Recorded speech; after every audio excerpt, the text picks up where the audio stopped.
আসসালামু আলাইকুম রহমতুল্লাহ। সুপ্রিয় দর্শক মণ্ডলী, আশা করি মহান আল্লাহর অশেষ মেহেরবানি ও দয়ায় আপনারা সবাই ভালো আছেন। প্রিয় দর্শক, আজকে কোরআন থেকে ছোট্ট একটি আমলের কথা আপনাদেরকে জানাবো। আমলটি যদি আমরা করতে পারি তাহলে আমরা আমাদের মনের মানুষকে কাছে পেয়ে যাব ইনশাল্লাহ। যার দিকে তাকিয়ে আমরা এই দোয়াটি পাঠ করব, ওই ব্যক্তি দোয়া পাঠকারীর জন্য পাগল হয়ে যাবে। সে যা বলবে ওই লোকটি তাই শুনবে। প্রিয় দর্শক, আপনারা ভিডিওটির কথা কেউ খারাপভাবে নেবেন না, কারণ আমাদের চারপাশে অনেক মানুষ আছেন, অনেক আপনজন আছেন যারা কিনা কথা শোনে না।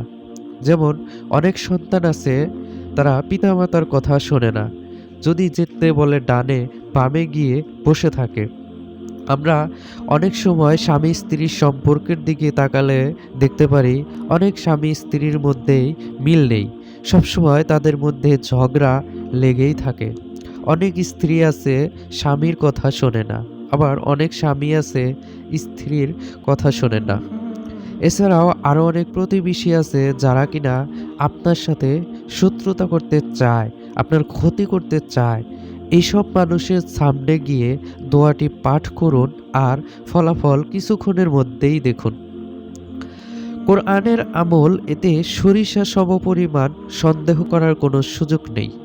প্রিয় দর্শক, আমলটি যদি আমরা করতে পারি তাহলে আমরা কি কি পাবো চলুন জেনে আসি। ১ নম্বর হলো, আমি যাকে ভালোবাসি অথচ সে আমাকে পাত্তা দেয় না, দোয়াটির বরকতে সে আমার জন্য পাগল হয়ে যাবে। অর্থাৎ আল্লাহ তাআলা তার অন্তরে আমার জন্য ভালোবাসা সৃষ্টি করে দেবেন।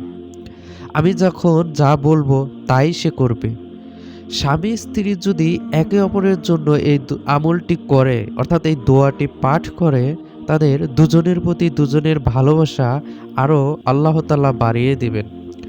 রাসূলুল্লাহ সাল্লাল্লাহু আলাইহি ওয়াসাল্লাম বলেন, যার ভালোবাসা আপনি পেতে চান তার দিকে তাকিয়ে আপনি যখন কোরআনের এই আয়াতটি পাঠ করবেন, আল্লাহ তাআলা সাথে সাথে আপনার তার প্রতি দুর্বলতা তৈরি করে দেবেন।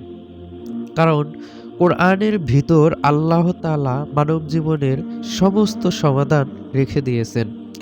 চলুন প্রিয় দর্শক, আমরা সেই পবিত্র কোরআন থেকে এতক্ষণ যে আমলের কথা বললাম সে আয়াতটি সম্পর্কে জেনে আসি। আয়াতটি হলো সূরা তোহার ৩৯ নম্বর আয়াত।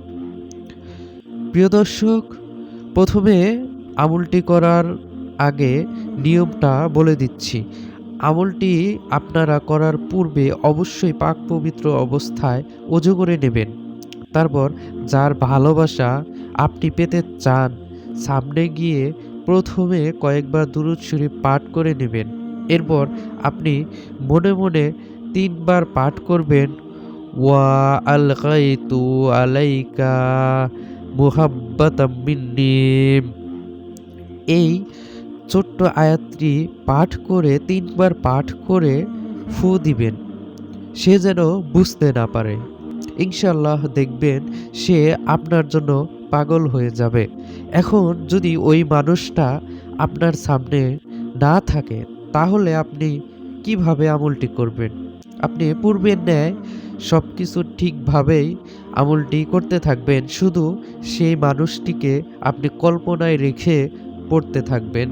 ইনশাআল্লাহ আশা করা যায় আল্লাহ তাআলা আপনার মনের ন্যাক আশাগুলো পূরণ করবেন। আর মনে রাখবেন, যে কোনো আমলের পূর্ব শর্ত হলো আকীদা, বিশ্বাস। তবেই আপনারা আমলের মাধ্যমে সফল হতে পারবেন।